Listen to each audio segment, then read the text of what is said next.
Imam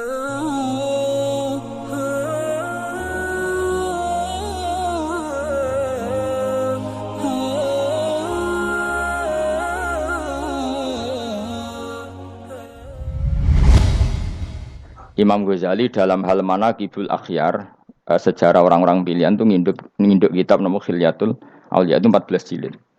Dalam ilmu tasawuf beliau nginduk kitab jenis Qutil Qulub, ini karangan Abu Thalib Al-Makki. Dalam fikih tentu beliau nginduk gurunya Imam Haromen.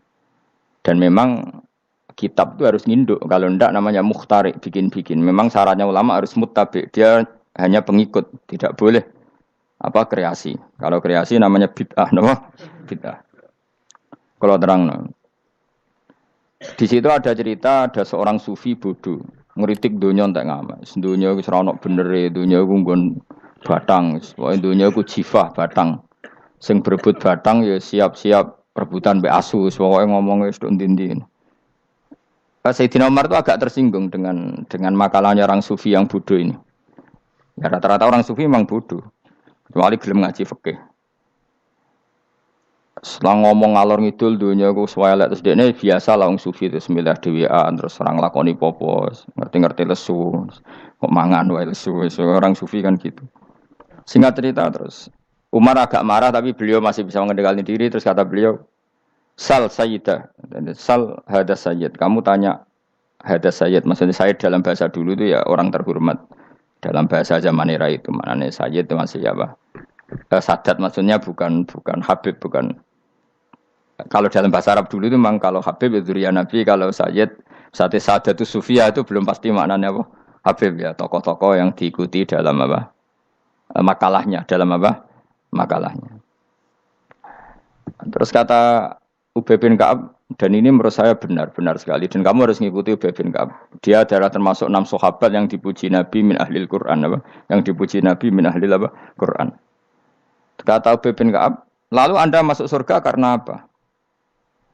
Lalu Anda masuk neraka karena apa? Lalu Anda dapat ridho Allah karena apa? Kamu itu bisa masuk surga lihadidar karena kenangan di rumah ini, maksudnya karena dunia ini. Karena sujud kamu, karena kebaikan kamu. Itu di mana? Allah mereferensi amal kamu ya di dunia ini. Kamu masuk surga karena sujud kamu di dunia ini. Nanti masuk neraka karena keangkuhan kamu di dunia ini. Fahadi dunya mi'yar. Dunia ini adalah takaran. Semua referensi Tuhan tentang akhirat itu merujuk kelakuan kita apa? Di dunia. Sehingga kalau kamu masuk surga selamanya lama, itu ya karena kebaikan kamu di dunia. Maka jangan kritik dunia ini. Karena dunia itu mahalu sujudika, mahalu ruku'ika, mahalu pokoknya dia marah-marah. Sehingga semenjak itu kata Ibnu Khaldun, orang tahu dunia yang dikritik adalah dari madatul kalimah dani'ah. Suatu yang murahan. Apa? Yang murahan. Sehingga kalau misalnya orientasinya itu kebesaran li'ilai kalimatillah, maka itu tidak termasuk dunia. Dan yang suasananya akhirat tapi motifnya adalah kasal, kemalasan, itu yang benar-benar dunia. Makanya Imam Syafi'i sering kritik tasawuf itu sampai usisati tasawuf alal kasal. Ilmu tasawuf itu basisnya itu karena pemalas. Karena tadi, misalnya begini, ini contoh paling gampang. Zaid itu di daerah pinggiran. Di daerah pinggiran di mana Islam itu minoritas. Terus dia ingin kaya raya supaya bisa bikin masjid atau bikin komunitas Islam. Atau dia ingin jabat jadi lurah supaya enggak ada pelarangan orang sholat karena dia yang punya otoritas bikin aturan. Atau kalau mungkin skup lebih besar dia ingin jadi bupati supaya daerah situ familiar dengan Islam karena pejabatnya Muslim. Itu tidak dunia karena semua orientasinya untuk mengawal sujud, mengawal kebenaran. Tapi kalau kamu di daerah pinggiran, kemudian milih dhewean, kabeh kersane pangeran, sithik-sithik kersane pangeran, terus kamu meninggalkan aktivitas dakwah. Itu yang dunia, karena motivasi kamu adalah al-kasal, males dari mewarnai buminya Allah ini dengan sujud. Ini yang banyak orang sufi salah paham. Makanya orang sufi harus ngaji fikih. Bendekne roh, dielingno wong alim, wong fikih nak kitmanul ilmi ku haram. Kitmanul ilmi haram. Menyimpan ilmu itu haram. Tidak memberi kontribusi dalam proses orang sujud adalah haram. Tidak memberi pencerahan pada umatnya Nabi adalah haram. Menikmati keasikan eling pangeran dhewe adalah haram. Dia harus diingatkan gitu terus. Kalau enggak, itu bahaya bagi agama ini. Makanya dulu itu nggak ada orang sufi yang nggak ngaji ulama fikih. Sekarang kebalikan, malah wong sufi darani fikih mau kulit dekne wis tok hakikat, sembrono. Oh tak tobatno tenan nak ketemu aku. Itu bahaya, paham seperti itu tuh bahaya. Karena sekarang itu sufi itu jadi identitas kesalehan. Jadi yang rumah kome sufi koyo-koyo sak dhuwure ahli napa? Fikih. Itu bahaya. Karena tadi sufi itu akan ngeritik dunia sepedas-pedasnya.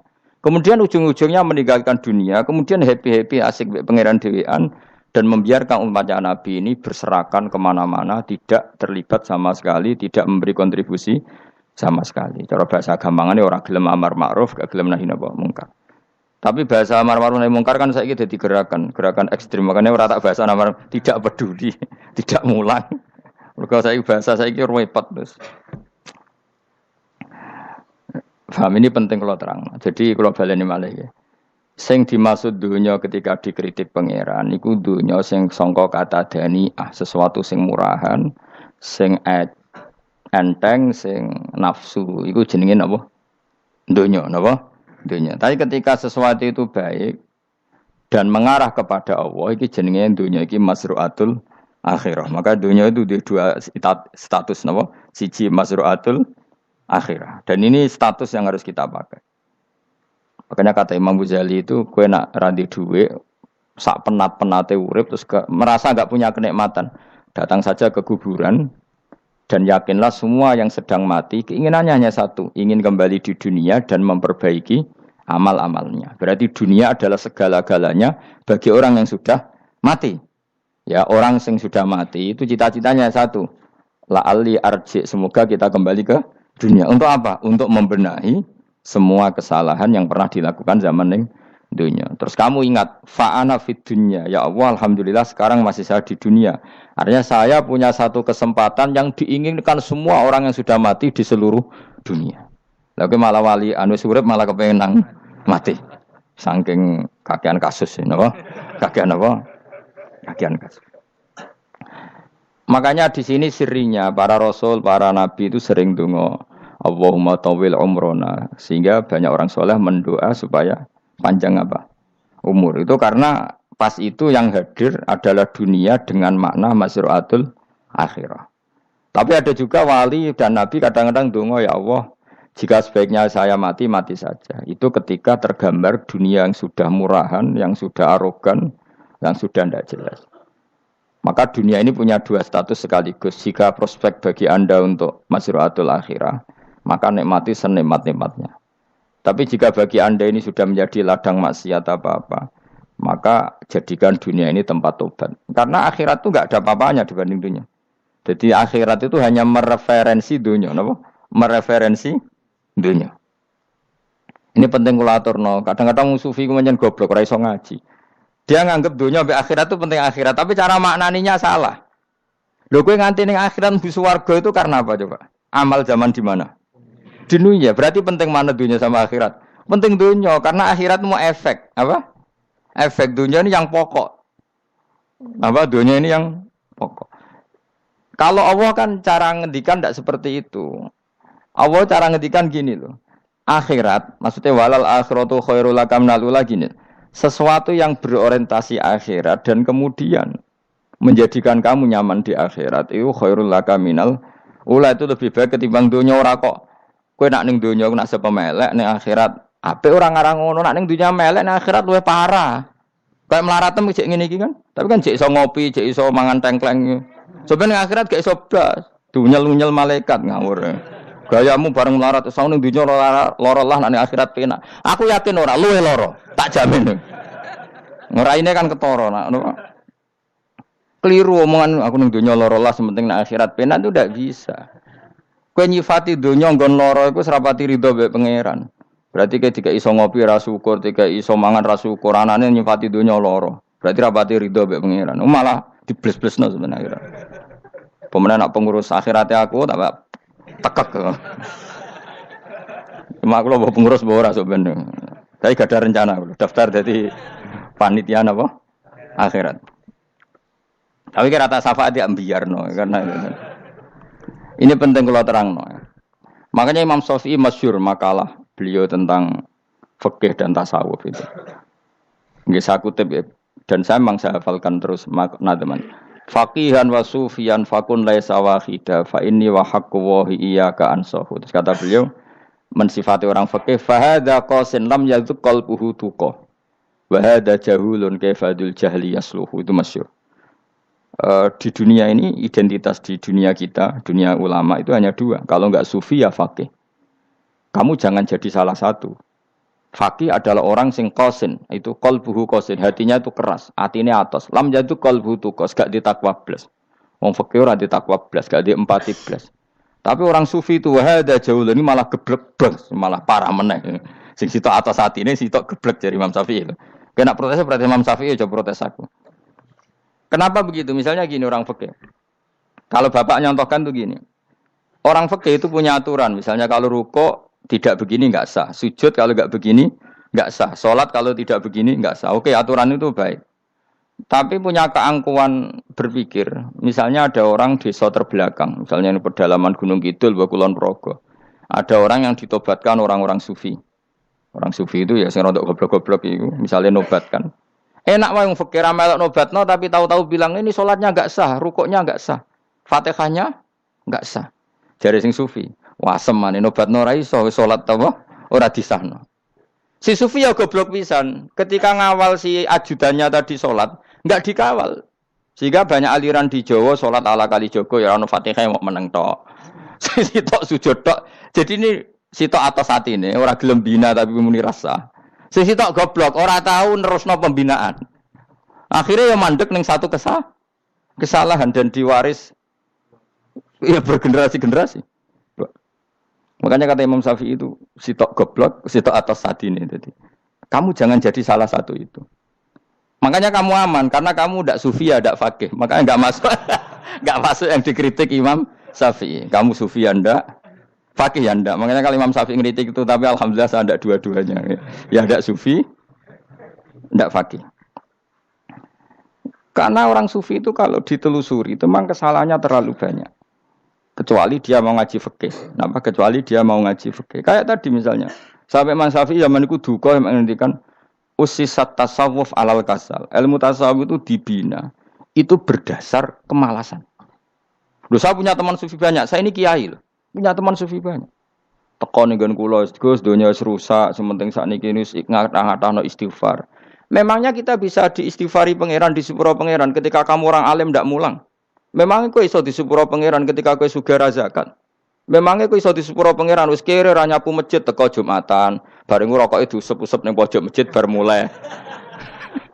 Enak wae. Ana keran coplok istibarno. Memangnya kamu bisa jadi orang miskin seperti itu kemudian dimaafkan Allah? Ndak bisa. Kamu harus terlibat dalam proses sholat. Wis kere ya urun gawe keran, misalnya orang ngono urun masjid ya nyapu-nyapu, sing sugih urun dhuwit, sing alim urun mulang. Kok enak? Dunya mbok anggap rusak terus kabeh dhewean. Menengi sampean kedhewean neraka ra tak baturi ya ngono. Ndak bisa, sufi seperti itu ndak bisa, tuh kriminal. Malah Imam Syafi'i dalam satu makalah kowe esuk tasawuf, awan wis rondok ngene. Saking ekstrimnya beliau. Nah, kenapa Imam Ghazali muji orang sufi? Kitab-kitab Risalah Kusyairah muji orang sufi itu sufi-sufi yang kayak kue. Sufi-sufi yang belajar fikih. Kenapa? Sufi-sufi yang masih mau belajar fikih. Kok enak? Jadi sufi itu maknanya sidik-sidik. Zaman wis rusak itu tidak seperti itu. Nak rusak, ya amanat pengiran kon melok dandani. Nah, ketika ra kena didandani sebetulnya enggak masalah. Kan ada alternatif. Misalnya gini, ada mobil rusak enggak bisa dipakai. Memangnya mobil hanya itu? Kan ada mobil yang lain itu jenis fakih. Ini ndak, kamu punya pemimpin hanya 2 atau 3 lah biar enggak nyindir. 3 atau 4 lah. Ketika 4 ini orang ini gagal, seakan-akan Indonesia gagal. Memangnya Indonesia hanya punya orang 4 itu, goblok sekali kita berpikir gitu. Segoblok-gobloknya apa? Memangnya Indonesia itu milik siapa? Kenapa kamu menggantungkannya sama 1-2 orang, 3-4 orang? Gampang aja cari alternatif. Terus tapi kan harus lewat pemilu, khusus ngenteni pemilu 5 tahun cepat. Mustafa Rokin jokno dadi calon presiden. Nak kemen dadi negara tahlil. Karena dekne piye apa ngomong ekonomi ya ora iso. Ngomong wisata ya haram, ngomong budaya haram. Ngomong badan usaha milik negara ya ora roh dekne. Lamun langsung dibagi. Tapi kelirunya kita selalu begitu. Ketika kecewa sama pemimpin, seakan-akan dunia ini tergantung pemimpin itu. Mana ada dunia ini dipasrahkan sama makhluk oleh Allah. Dunia ini milik Allah, nggak pernah dipasrahkan makhluk. Bahkan kiai mati pun nggak ngefek pada agama. Dulu sahabat meninggal agama jalan, wali songo orang-orang pilihan meninggal agama jalan. Karena Allah tidak ridho dunia ini, agama ini, dunia maupun agama dipasrahkan sama seseorang. Allah yang mengurus dunia ini. Apa nak konglomerat mati terus wong melarat kabeh? Tidak kan? Apa nak wong soleh mati terus wong bejat kabeh? Tidak. Allah yang mengurus agama ini, mengurus dunia ini. Saking goblokem, nak ono kecewa mbek makhluk itu. Terus ya Allah, terus seakan-akan dunia ini runtuh. Onong pegatan saake saya kira ono sing lanang. Banyak orang pegatan terus untuk bojo luwih apik. Bojone mati sing wedok malah makmur akeh to ora. Makanya pangeran anggap manusa iku entek-entekan. Allah nate ngendikan gini Mas dalam pegatan. Unik ngendikane pangeran. Ya rodok manekno wong pegatan. Wa iya tafarraqa yughnillahu kullam min saati. Kamu tidak usah takut dalam suami istri itu bercerai. Wa iya tafarraqa jika dua suami istri bercerai, yughnillahu kullam min saati, bahkan satu-satunya per satu dari kedua mempelai ini bisa dikasih lebih kaya. Banyak enggak wong pegatan terus akhirnya lebih makmur. Dan kenangannya untung pegatan Mas dhisik aku untuk bojo sing dhisik wis. Aduh, selemu goblok. Enggak sing lanang karena bosen dijudisi yang untung saiki di bojo konak bojoku sing dhisik. Banyak enggak orang pegatan kemudian kenangannya itu baik sama yang sekarang. Dengan yang lalu mau ngerutut tok, banyak enggak? Banyak. Dulu kita punya pemimpin yang cakap, yang otoriter. Zaman itu pun di demo. Coba kita ini kan mulai dulu yang ngerti pemimpin di demo. Mereka cek urip pantas di demo kan es mati digo kelangenan. Kelakuan kok ngono. Mulai dhisik nganti saiki. Kiai juga gitu, zaman urip dikerwiti. Kok bareng mati kiai penggantinya dikritik ora koyok kiai dhisik. Iku ora ya coba 66 Pak Karno dikritik. Orde baru diurus gitu tuh. Nabi yang ngono mangsamu presiden tok. Nabi ku kan mukjizat iku ngaji. Jadi mukjizate Nabi ku ngaji. Jare masyarakat kon mukjizat ora keren blas. Mukjizat iku kudu nganggo tongkat. Dadi seru napa? Dianggap Nabi Harry Potter. Jadi Nabi ku mukjizat kok mulang. Mulang iku mengatur logika supaya mapan nikmati Allah dan Rasul. Itu mulang. Mereka agak seneng. Mat. Caraku nabi-nabi dhisik ku ditongkat to apa, Mat. Dadi seru apa? Seru main seblak pokoknya seru lah. Nabi sempat tertarik. Ya kepengen ditongkat tahu Nabi tua. Kita ya sangar lah apa. Jadi Nabi ngalor ngidul gak apa. Tongkat ngene ana sing nglawan blus terus kecemplung segara.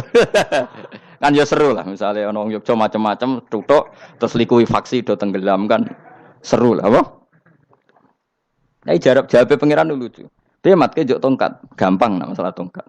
Sekarang ngetokno wit kan gampang tongkat. Memang samu tongkatnya Nabi Musa terus digawe dikei mori terus dikei minyak ya ora dijupukno wit diketokno memang samu. Wong sing hebat itu sing nyekel dol ora apa. Ya jajal tongkate Musa tak kena kowe. Iki ora ana pengaruhe. Wong saiki ning gone Turki digo tontonan ora piye-piye. Lah nek mbate jek aktif Pak Turki nantang Israel duel. Lah wong di tongkate Nabi Musa kok digertak Israel rawani. Lah nek tongkate iku tenan nak oh sing sakti ku sing nyekel dul ora kok perkara tongkate. Ha cara wae dhisik sono HP Nabi Musa, HP-ne Nabi Musa ya luar biasa cara itu. Akhirnya Nabi Muhammad itu sempat kepengin jawab pangeran unik. Awalam yakfuru bima utiya Musa min qabl. Matke kok gak eling apa zaman Musa nggo tongkat wong terus do iman. Awalam yakfuru bima utiya Musa min qabl qalu sikhroni tadzahara wa qalu inna bikullin kafirun. Apa zaman Nabi Musa itu terus wong do iman? Ya tetep komentar dari tukang sihir. Padha wae. Nggo mukjizat ora padha wae wong nak trai berdua ya tetep berdua. Zaman Pak Karno sing tukang ngeluh ya ngeluh, zaman Pak Harto tukang ngeluh ya ngeluh, zaman Mega sing tukang ngeluh sampai saiki sing tukang ngeluh ya wis nggo kegiatan.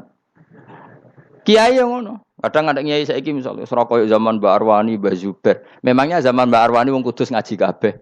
Mangsaku ya kelakuane wis ngono-ngono wae. Misale kula ya kadang ya wong komentar. Gus Bae ora koyo zaman Bandur Salim. Lah aku wis dididik bapak, zaman Bandur Salim apa wong ya ngono. Engko bapak zaman Bandur Sam apa ngono sampai zaman Basunan Bunang misal. Ayo jajal. Masa wong Yogya misal saiki ora koyo zaman Bali Maksum Mbah Munawir. Memangnya zaman iku wong ngaji kabeh. Ya ndak juga kan sak rohku kiai nak ngaji sing ngaji wong ngono-ngono iku pancet wong iku. Itu pengalaman. Mulane ketika Nabi Muhammad kemudian mujizat kak Nabi Musa jabe pangeran awalam yakfuru bima utiya Musa min qabl. Apa zaman Musa terus do iman mat. Padha wae engko masuk go tongkat ngalor ngidul ya. Biasa wae mat. Gak usah mujizatan mulang wis ngaten. Lho kula lho mau tawani pangeran mujizat kok sing karya Musa. Kula mboten purun.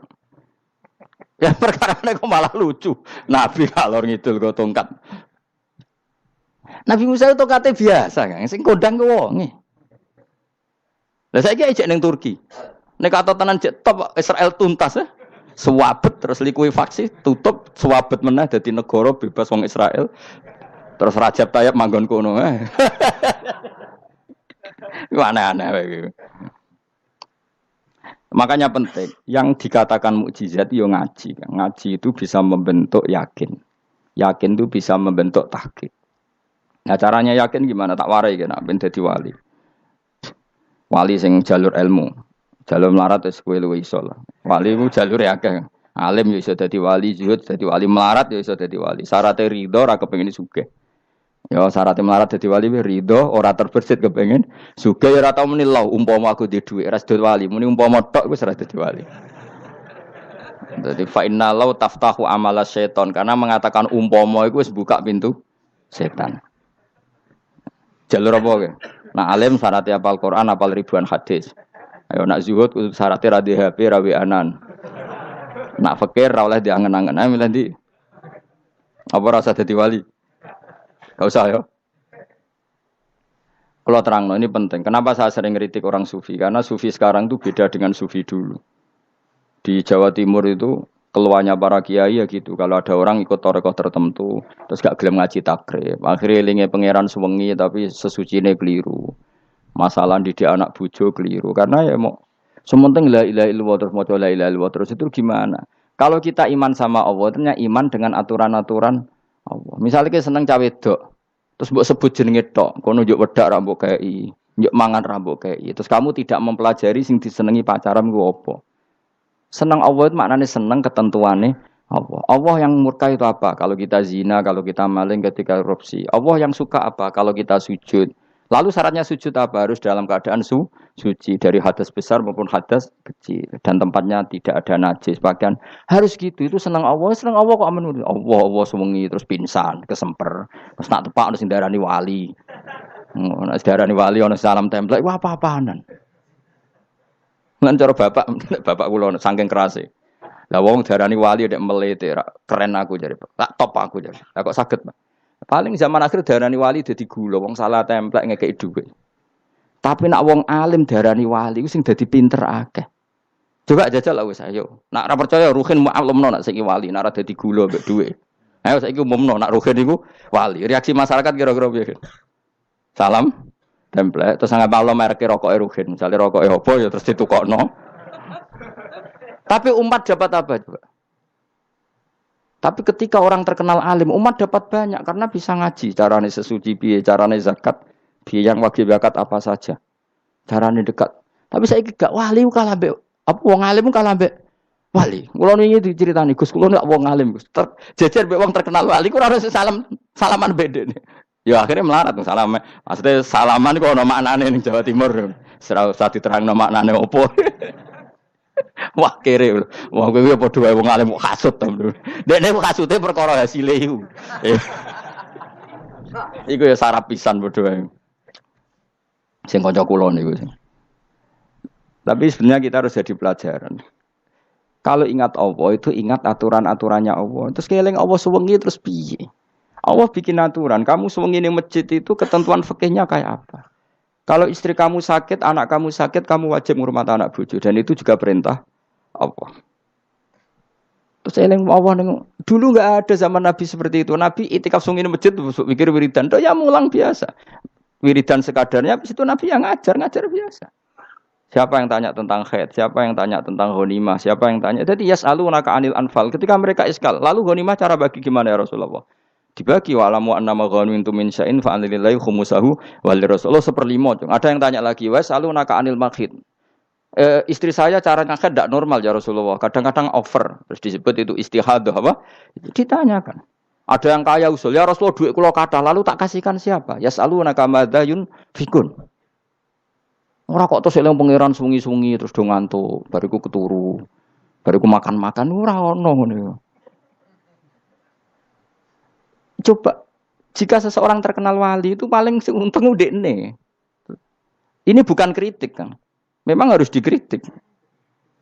Sing kritik aku enak kowe kualat, kowe ra wali kok ngritik wali.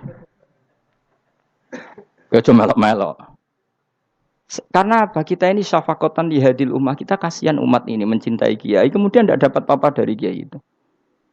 Caranya apa ya? Kita mulang. Makanya Rasulullah itu masyhur kan di sebuah hadis. Sama cari di Muqaddimah Majmu', di Muqaddimah Ihya, hampir semua kitab ulama top itu menceritakan hadis ini. Nabi ke masjid, ada satu kelompok yang nangis-nangis ndonga, ada sekelompok yang mulang fikih. Mulang itu yes, iki halal, iki haram, iki salat begini enggak sah ini. Pokoknya mulang aturan-aturannya pangeran. Nabi ngadeg, kemudian Nabi bilang gini, kilakuma ala khairin, dua kelompok ini sama-sama baik. Tapi apa yang terjadi? Amma haula fayatuna wa, mereka adalah kelompok-kelompok yang minta sama Allah, insya'a ajaba wa insya'al. Lah, kalau Allah menghendaki ya disebadani, kalau enggak ya enggak. Tapi ini kelompok yang membicarakan hukum-hukumnya pangeran, pasti Allah ridho. Wa innama bu'istu mu'alliman, memang sing jenenge Nabi itu untuk mengumumkan halal haram, maka Nabi terus ikut yang kelompok belajar tadi. Karena yang dikatakan coba Nabi diutus jadi Nabi itu apa? Saya tanya. Bikin aturan. Caranya tawaf ke Ka'bah begini. Dulu tawaf itu wudu. Dulu tawaf itu bawa hubal lata. Dulu tawaf itu dengan penuh kemusyrikan. Nabi datang. Cong tawaf itu aturannya gini. Enggak boleh ada yang berbau syirik. Caranya tawaf 7 kali. Baca kalimat ini. Sa'i juga gitu. Dulu yang namanya sa'i itu setar megang berhala Isaf. Nanti di Marwah megang Nailah. Setarnya gitu. Dari kesirikan ke kesirikan. Terus Nabi datang. Enggak boleh megang Isaf dan Nailah. Harus dibongkar. Dimulai dari labbaik Allahumma labbaik la syarikalah. Innal hamda wa ni'mata laka wal mulka la syarikalah. Itu Nabi. Sehingga saking ekstrimnya. Sahabat itu dulu enggak mau disuruh sa'i. Enggak ya Rasulullah, kita ada sa'i. Tempat yang dulu kita syirik di situ. Karena kalau sofa setarnya pegang Isaf. Nanti kalau di Marwah pegang Nailah. Itu nama berhala. Terus Allah menurunkan inna sofal marwata min sya'airillah faman hajjal baita wa i'tamara fala junaha. Istilah pangeran fala junaha. Kalau kamu sudah Islam enggak apa-apa sa'i. Kenapa bilang enggak apa-apa? Karena dulu pernah sahabat merasa dosa, karena itu dulu basis kemusyrikan. Jadi ini penting saya utarakan. Lagi-lagi yang digerakkan Nabi adalah aturan main dalam hidup ini. Kenapa? Aturan main. Lho kula wingi pasanan wingi niku kula mucal napa sampeyan? Kula mucal Minhajut Thalibin. Karangan Imam Nawawi, kitab fikih. Mergo kula niku mangkel. Kadang wong alim terus darani wali. Nek darani wali ngono wong teko njuk pangestu. Kadang kurang ajar meneh wong ape kaji njuk ndongakno kaji mabrur. Luwih parah meneh. Nah kula tak wamuk tenan. Kowe nak langsung ndongakno wong iku kaji mabrur padha karo ana wong ra iso numpak sepeda motor. Iki kula badhe numpak sepeda motor, ndongakno slamet. Wong belajar ya ora kok njuk ndongakno slamet. Mestine iku takok sik carane numpak sepeda motor piye lagi njuk ndongakno slamet. Wong isi iso ora mesti slamet. Iki rong iso apa? Ya iku lho badhe numpak sepeda motor ndongakno selamat. Aneh gak pertanyaan seperti itu? Permintaan minta selamat ketika kamu tidak bisa naik motor itu aneh gak? Aneh. Kalau kamu mau haji, takok sik syarat rukunnya haji. Baru minta didoain haji mabrur. Ini ndak masyarakat tahu-tahu minta haji mabrur. Oh nak tonggo kula tak piso itu. Untung ngomong Rembang rawat tak kula. Dadi ora ono sing wani. Agar mereka haji, Gus kula badhe haji supaya sah piye Gus. Tak ulang. Tak ulang tenan. Selain tentu belajar di manasik. Paling tidak dengan fatwa seperti ini orang terbiasa nak tekone manasik ku dirungokno. Napa? Kadang ya ora tekone manasik ngantuk tok. Itu tidak bisa, harus diwarai. Misalnya tawaf dimulai dari Hajar Aswad dan usahakan menjauh dari Ka'bah 1 meter atau setengah meter. Karena kalau terlalu mepet Ka'bah, takutnya tadi nginjek pondasi Ka'bah. Jadi tidak ngitari Ka'bah tapi tawaf di atas Ka'bah. Kedua, kalau terlalu dekat kiswah Ka'bah itu mulat tohah bitib. Kiswah Ka'bah itu penuh dengan minyak. Dan kalau terlalu dekat menyentuh, padahal orang ikhram itu enggak boleh nyentuh kiswah. Jadi harus diterangkan. Kok malah nggih kaji marunggih kalau gitu terus donga nangis. Belum nangis servisnya akeh. Itu apa?